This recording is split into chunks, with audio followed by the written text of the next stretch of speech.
Es la Eucaristía del domingo 19 en el tiempo ordinario. Y estas lecturas nos obligan a detenernos para poder tener una mejor visión de Dios, hacer un acercamiento a la idea que tenemos de Dios, perfeccionar esa idea de Dios para que haya una congruencia entre nuestra fe, el Dios en el que creemos y el Dios que queremos y debemos enseñarle a los demás, del cual debemos mostrarle su rostro glorioso. Fíjate en la primera lectura del libro de los Reyes. El problema es que es muy breve, pero es un pasaje entresacado. Y para poder entenderlo hay que ver el contexto completo. ¿Qué fue lo que pasó? Pasó que el profeta Elías se enfrentó en el monte Carmelo a los dioses o a los profetas del dios Baal. Ellos eran 400 y tantos, y él era uno solo.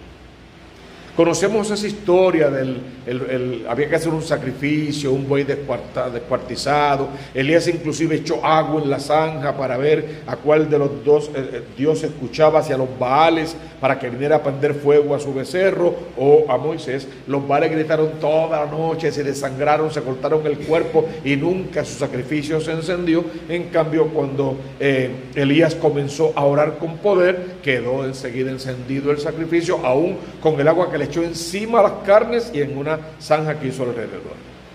Y a causa de esto, Elías con su poder pasó a cuchillo a todos los profetas de los Baales. Esa situación, que habría que dar con más detalle porque es una historia completa, esa situación despertó un odio, un coraje en Jezabel, o en Jezabel, la esposa de Acaz el rey, que dijo: mañana que amanezca muerta si no acabo contigo. Y cuando el profeta escuchó semejante cosa, se fue. Lo que leemos hoy es la huida del profeta Elías, huyendo de la reina y del rey para esconderse en el monte Horeb.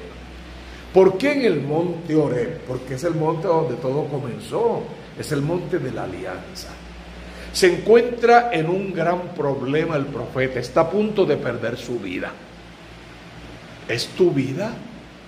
¿Te encuentras tú y yo también en problemas todos los días?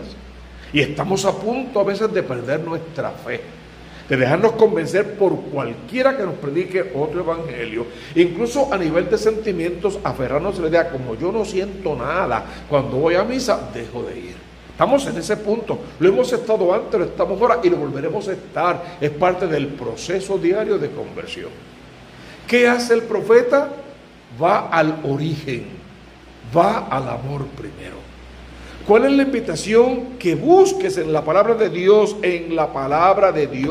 las respuestas a tus interrogantes, que no te dejes convencer por cualquiera, que vayas a la alianza, al amor tan grande que Dios le tiene a aquel pueblo que eligió de la nada, y que siendo el pueblo más pequeño, más olvidado, con menos posibilidades, Él lo hizo un pueblo grande y numeroso, y de ese pueblo levantó su iglesia. Eso hizo hoy el profeta Elías, ir al origen, volver al Horeb, donde todo comenzó con la alianza. Por el camino pasaron algunas cosas. Lo primero que pasó, que no lo narro hoy, pero pasó, fue que ya cansado de caminar, había dejado a su muchacho en un punto de partida, y cansado de caminar se acostó a dormir. Y cuando despertó, la voz de Dios: levántate y come. Y volvió a escuchar la voz por segunda vez: levántate y come, porque el camino que te espera es más largo que tus fuerzas, más grande, más fuerte que tus fuerzas. Y no hablaba del camino que había que caminar, sino del camino de la vida. Esa frase es para ti hoy. Por eso Dios te trajo: levántate y come, levántate y confiesa para que comas misericordia, levántate y comulga para que te comas a Dios vivo, levántate porque las pruebas que te esperan en la vida son más fuertes que tus fuerzas. Si haces caso de eso, como hizo caso el profeta Elías, Dios lo acompañó en el caminar. y lo llevó hasta una cueva en el monte Oreb, y allí se refugió Elías. Pero ¿sabes cuánto caminó Elías para llegar al monte? 40 días con sus 40 noches. Y no es casualidad, es justo el tiempo cuaresmal que la iglesia nos regala todos los años para que te levantes del pecado, para que comas a Cristo vivo en la Eucaristía, para que te salves y salves a toda tu familia. Y llegó a esa cueva y se escondió en esa cueva. Y de momento Dios le pide que salga afuera, porque Dios va a pasar. Y es la parte más hermosa de la lectura. Entonces pasó el Señor y hubo un huracán tan violento que hendía las montañas y quebraba las rocas ante el Señor, aunque en el huracán no estaba el Señor. Después del huracán, un terremoto, pero en el terremoto no estaba el Señor. Y después del terremoto, fuego, pero en el fuego tampoco estaba el Señor. Eso es clave en esa lectura. De esa forma, con truenos, relámpagos, fuegos y terremotos, era que Dios le hablaba a Moisés. Y cuando Dios hablaba en el trueno, el pueblo temblaba. ¿Se acuerdan de eso? Así Dios le hablaba a Moisés. Mira lo que Dios hoy te vino a decir a ti. No es en el fuego, ni en el alboroto, no es ahí. Es en el silencio. Es que calles todos los alborotos que tienes en tu historia de vida, en tu corazón, en tu mente, en tu sexualidad, en cualquier lugar que haya desorden en tu vida. Calla esos alborotos, porque el Dios nuevo, con el profeta nuevo, se quiere comunicar a través del silencio, de la paz que solo Dios da y que el mundo no puede quitar. Que no tienes que buscar nada fuera de ti para encontrarte con Dios, porque Dios habita justamente en el silencio de tu corazón. Después del fuego, el susurro de una brisa suave. Al oírlo, Elías cubrió su rostro con el manto. No olvides que aunque es un Dios nuevo, es el Dios de siempre. Es una forma distinta de ver a Dios ahora en el silencio, pero es el Dios de siempre. Y ante el Dios de siempre, ¿te acuerdas que era imposible verlo cara a cara y seguir viviendo? Pues el autor bíblico coloca allí con toda malicia la idea de que Elías se cubrió el rostro para que supiera que no estaba ante un Dios nuevo. Porque no podemos inventar dioses nuevos. Es el mismo Dios de siempre en una forma diferente de manifestarse. Eso Dios lo ha hecho siempre y lo sigue haciendo ahora. Y a ti, en tu tiempo, a tu edad, con tus historias, se te manifestará de una manera nueva y diferente. Pero el mismo Dios de siempre, en el mismo pueblo elegido de siempre y en la iglesia verdadera que Él vino a fundar sobre la cabeza de Pedro. Salió Moisés y se mantuvo en pie a la entrada de la cueva. Ahí termina la lectura. Esa lectura sigue. Búscala en tu casa. Léela, por favor, en tu casa, lo que sigue a la lectura de hoy, para que sepas la conclusión, aunque veremos algunas partes después, la hermosa conclusión de esa lectura. El mismo Dios de siempre quiere manifestarse a ti de una manera diferente, porque necesita un profeta diferente, renovado, para que le hable a un mundo diferente del Dios de siempre. Eso es lo que nos toca a ti y a mí, difundir el nombre de Dios en un lenguaje, en una historia, una forma y en una manera que el mundo moderno pueda entenderlo, sin inventar un Dios distinto. He ahí la clave del mantenimiento de nuestra fe. Por eso cantaba el salmista: muéstranos, Señor, tu misericordia, danos tu salvación. No queremos otro Dios, no queremos otra misericordia, no queremos otra salvación, solo te queremos a ti, único y verdadero Dios, porque a ti nadie te gana en generosidad, en misericordia y en compasión, y nadie como tú se ha comunicado con su pueblo al punto de enviar a su Hijo al mundo para que todo el que cree en Él no se pierda, mas tenga vida eterna. Si viste, escuchaste la segunda lectura de hoy, de la carta del apóstol San Pablo a los romanos. Digo la verdad en Cristo. Pablo dice, cuando yo hablo de Cristo, no miento. Por lo tanto, la iglesia debe creerme. Es lo que Pablo quiere decir. Mi conciencia me atestigua que es así, porque lo hace movido por el Espíritu Santo de Dios. Mi conciencia me atestigua que es así en el Espíritu Santo. Siento una gran tristeza, un gran dolor incesante en mi corazón. ¿Qué hace que Pablo sienta tanto dolor? Lo mismo que tus papás y los míos sintieron cuando vieron que en algún momento de nuestra vida nos apartamos de Dios. Dejamos la iglesia verdadera, dejamos de confesar y de comulgar, nos enredamos con otras personas y ya no fuimos más a misa y olvidamos la verdad del evangelio y la posibilidad de salvarnos. Por lo tanto, lo mismo le pasó a Pablo con su comunidad. Desearía ser yo mismo un proscrito, alejarme de Cristo, si con eso ustedes se salvaran. Cuánto amor, el mismo que hay en nuestros padres, que seguro harían cualquier sacrificio porque no nos perdamos, sino para que nos salváramos. ¿Qué dice Pablo? Ellos son israelitas. A ellos pertenece el don de la filiación adoptiva, la gloria, las alianzas, el don de la ley, el culto y las promesas. Suyos son los patriarcas y de ellos procede el Cristo según la carne, el cual está por encima de todo Dios, bendito y por los siglos. Amén. ¿Cuál es entonces el dolor?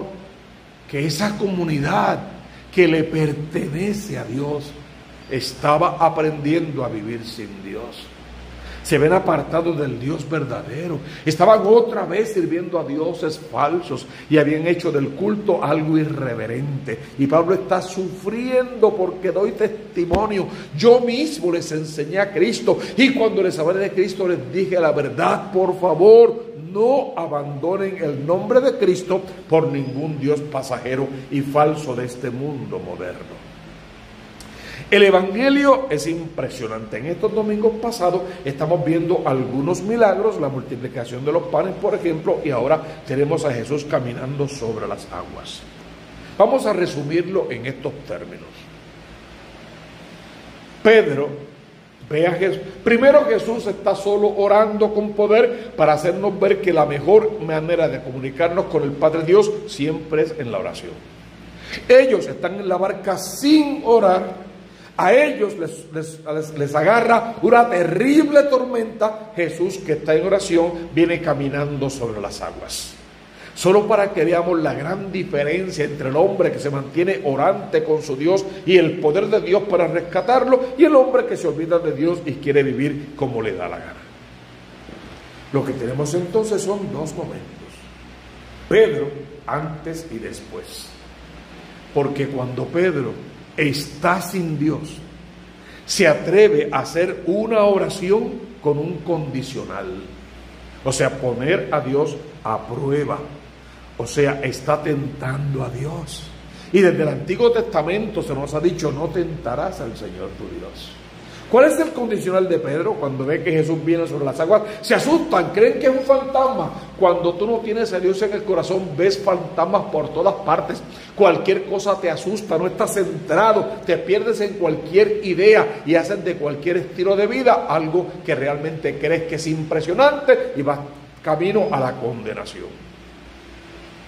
Entonces le dice Pedro a Jesús: si en verdad eres el Hijo del Hombre, si de verdad tú eres Dios, si de verdad puedo creer en ti, pruébamelo. No dice pruébamelo, pero está ahí inmersa la idea. Mándame a caminar sobre las aguas. Es que no tentarás al Señor tu Dios. Cuando Pedro intenta poner a prueba a Cristo, no es a Cristo a quien está probando, es su propia fe. Y Jesús aprovecha el momento para que él vea que es un hombre de poca fe y le dice: pues está bien, camina sobre las aguas. Mas nadie que no esté sostenido en Cristo podría hacer una cosa como esa. Y cuando Pedro comienza a caminar sobre las aguas, está sostenido en la idea: pero en cuanto hay un problemita, el viento sopla, las olas se estremecen, en cuanto hay un problema, cualquier problema en nuestra vida, soltamos al Dios en el que creemos y nos pegamos hasta de un clavo caliente. Por eso espiritismo, por eso brujería, por eso tantas porquerías que hacemos de vez en cuando. Nos pegamos de cualquier cosa cuando estamos desesperados. La fe nos hace pegarnos de Dios, la desesperación de dioses falsos. El miedo, el susto, la vanidad, las nuevas ideologías nos hacen pegarnos del lugar correcto. Y Pedro definitivamente se hundió en su pecado, en su mentira, en su maldad, en su doble vida, en su apariencia. Y por eso le dijo: hombre de poca fe, ¿por qué has dudado? Resumiendo, ¿qué hace grande entonces al texto? Que al final se postraron ante Dios, reconocieron el poderío de Dios y, podríamos decir, volvieron a la casa de papá. ¿Qué es la barca? La iglesia. ¿Qué es la barca? Tu vida, tu matrimonio, tu casa, la relación que tienes en este momento con quien la tengas. Esa es tu barca. ¿De qué está llena tu barca? Puede que eso sobre o que llegue a puerto.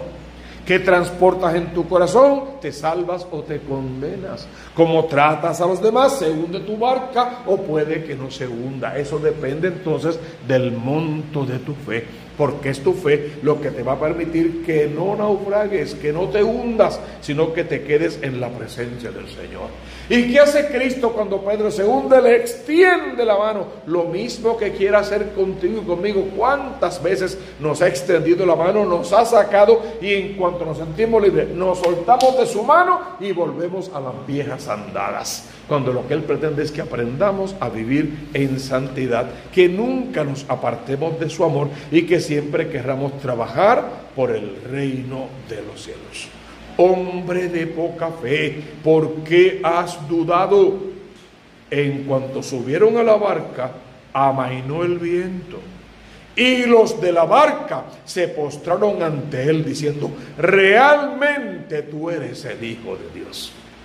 Si logras que esa sea la confesión de tu vida en esta hora santa, estás en vía para que tu barca no zozobre, para que tu vida no se hunda, para que puedas trabajar y heredar el reino de los cielos. Decimos lo mismo todos los domingos. Lo demás, todo lo demás vendrá por añadidura.